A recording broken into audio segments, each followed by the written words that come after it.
Әжелер мен аналар, менің сіздерге бір үндеуім бар еді. Осы жаман ауыздарыңыздан жаман сөзді шығармай қойсаңыздар. Мен енді 20 жылдан астам клиенттерді қабылдаймын. Сонда көбісінің мені жылайтын, ол әйел болсын, ол қыз болсын, жасөспірім болсын, студент болсын, 40-тан асып кеткен, жағдайы бар адам болсын, бәрі жылайды. Жігіттер өте сирек жылайды. Менің қазір әңгіме айтып жатқаным қыздар, келіншектер. Сонда ең сіздердің әжелер мен аналардың айтатын жаман сөздеріңіз сол кәдімгі қатын желеп. Менің де кейде төбе шашым тік тұрады. Әрине ол ток-шоу болған кезде мен де өзімше қатын желеп деген сөз айта беремін, бірақ ол тікелей біреуге ұрсыз емес қой. Ол жаңа сіздерден цитата алып келгенім ғой. Сонда менің төбе шашым тік тұратыным 4-5 жасар кішкентай қыз ғой, ол әлі нәресте деп айтсақ болады, ол әлі сәби, ол пәк.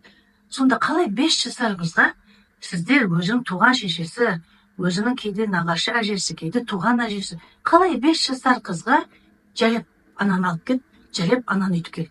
Не болмасам, кейде жәлепті қоспайсыздар, қатын анандай, қатын мынандай. Сіз қалай дағдыңыз бар еді, қалай кішкентай нәзік жанға сондай жаман сөздерді айта аласыз. Сонымен енді оған менің құлағым үйреткен. Осы қатын желепке құлағым үйреніп қалған. Сонда енді менің бір клиентім, апай айта алмаймын. Мен сізге айта алмаймын, мені әжем мен анам қандай жаман сөз айтқан деп. Сол енді маған жұмбақ болып қалды ғой. Сонда енді қатын жәлептен де қандай бір жаман сөз бар екен, мен өзім 70-ке келсем де, қазақша түсінсем де, сол сөзге әлі менің миым жетпей жатыр. Бірақ сіздер әжелер, бірақ сіздер аналар, соны білесіздер. Жеңгелер өте сирек, әпкелер сирек айтады ондай жаман болған сөздерді. Мына әже мен ана деген енді шымшып, сөзбен шымшып жанын өлтіресіздер. Сонда сіз білесіздер не істеп жатсыздар? Әрбір бала өзінің шешесіне Құдай дей сенеді. Сіз ол кішкентай қызға қатын деп айттыңыз ба, ол өзін сол қатын сезінеді.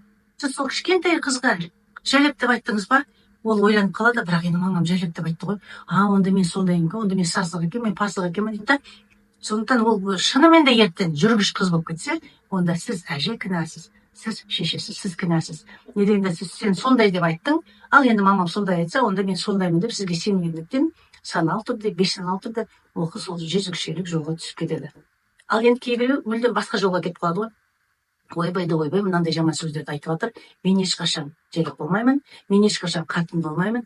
Ал енді көріңізші, 40-тың ар жақ бер жағындағы сіздің туған туысқандарыңыз бар шығар, сіздің қыздарыңыз бар шығар. Әлі жігіт оның қолын ұстамаған, жігіт оның қолын ұстаса да әлі күйеуге шықпаған, тұрмыс құрмаған, отбасы құрмаған, баланы сүймеген.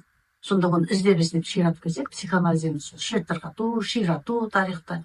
Сонда бір 4-5 жасында сондай жаман сөзді айтып қойған. Сондықтан мен ешқашан қатын болмаймын деген өзіне өзі бір уәде беріп қойған. Сондықтан мүмкін сіздер аналар, сіздер әжелер, ана ақ ит, қара ит аузыңызға кіріп шығып жатыр ма, соны абай болыңыздаршы.